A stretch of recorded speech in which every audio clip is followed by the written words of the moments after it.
Mga kapasyon, magandang araw. Huwag galoing manood, pag-subscribe sa aking YouTube channel.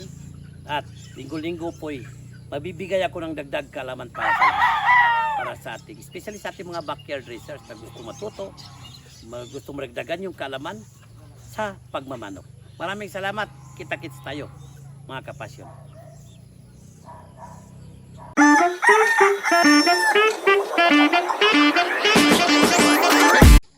Magandang araw mga kapasyon. Andito na naman isang segment ng ating IFM.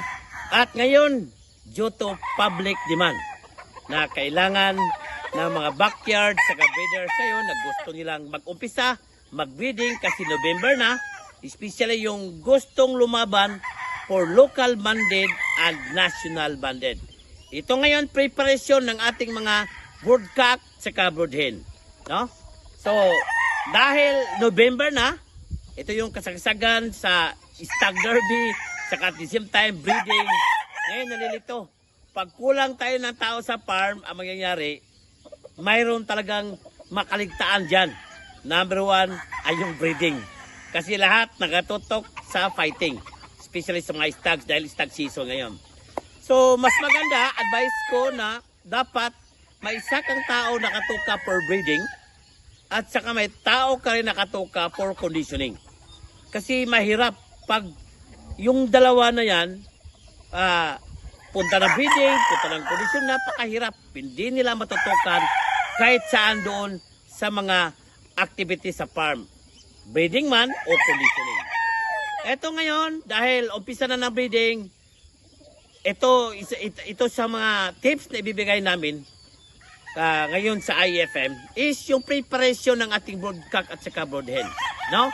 Karamihan sa atin pag sabihin breeding, kung manok okay na, yung brood hen saka pulis okay na, i-breed agad, no? Sa breeder, as kung mayroon kang farm, hindi pwedeng ganun, no? Dapat may 1 month preparation ka bago ka pupunta sa breeding, no? Dapat i-prepare yung ating broodcock saka brood hen na tuwing ihahalo na yung broodcock saka brood hen, at least yung dalawa preparado na. Una, titingnan natin yung mga manok kung hindi ba naglulugon. Yung broodcock saka brood hen. Tapos, hipon yung mga katawan. Baka yung mga inahin natin sobrang taba. Dahil sa panahon na nagmumult sila, napabayaan lang, nadyan lang sa range. O kaya kung saan saan na ilagay yung ating mga brood hens, titingnan yung katawan. Dapat hindi mataba i-breed natin dahil mahirapan ka talaga na mangitlog yun. Dapat maganda tama-tama yung katawan. Yung broodcock, of course, una, piling-pili natin yung broodcock, no?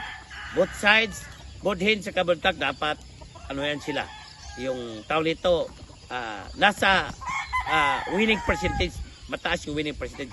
Bago natin sila isi-select, saka kukunin natin yung phenotype saka genotype ng manok, importante yun, no? Yung phenotype, yung physical characteristic, physical attribute, yung genotype, yung fighting style niya, no? Yung cutting, power, doon na.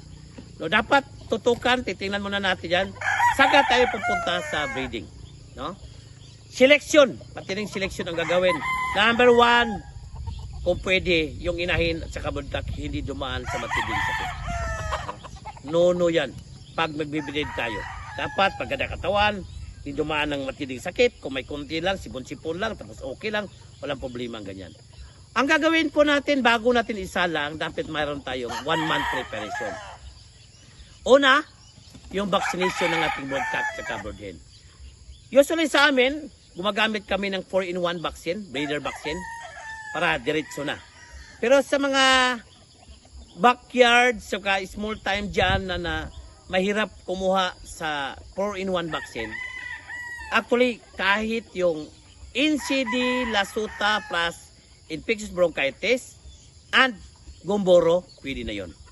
Kung this week bakuna ka ng NCD plus IB, pagka next week bakuna ka naman ng Gumboro. After ng vaccination na yan, dahil hindi available sa atin yung mga tinatawag natin, kailangan nating mga 4-in-1 vaccine. After sa magbakuna ng 3 vaccine na sa loob ng bakuna na binigay natin, saka na tayo magpurga ng strong guard. Pagtapos program ng strong guard, kinabukasan, magpaligo ka ng Derby Ready shampoo. After nyan, tsaka ka mag-flushing ng Betacin Gold capsule. Ganyan lang ang sistema natin mga kapasyon, no? Dapat malinis. Malinis siya sa bulate sa loob dahil ginagamitan natin siya ng strong guard. Fasting talaga, hindi pakainin. Fasting talaga para tanggal yung bulate. Saka paliguan natin kinabukasan ng Derby Ready shampoo para tanggal yung mga ectoparasites, especially yung kuto, saka red mites, no? Yan ang pinaka-importanting dapat tanggalin sa ating mga manok. Then, flushing tayo ng antibiotic. After nyan, ito gagawin lang natin to within a week.